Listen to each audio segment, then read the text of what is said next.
Hello guys! Ito na nga, dumating na yung in-order ko na budget binder notebook sa Lazada. So, samahan nyo ako, i-open natin kasi excited na ako.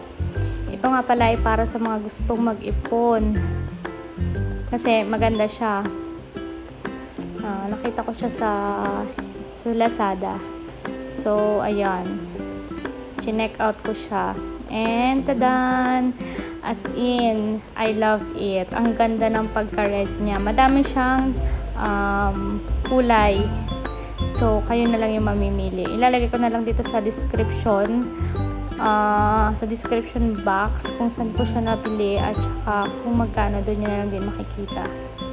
So, ito yung inclusion ng package. Meron siyang budget sheet. 12 pieces yan. So, dyan yung isusulat yung inyong ipon for every day, every month, or kung anong gusto nyo. So, yan. Ito yung plastic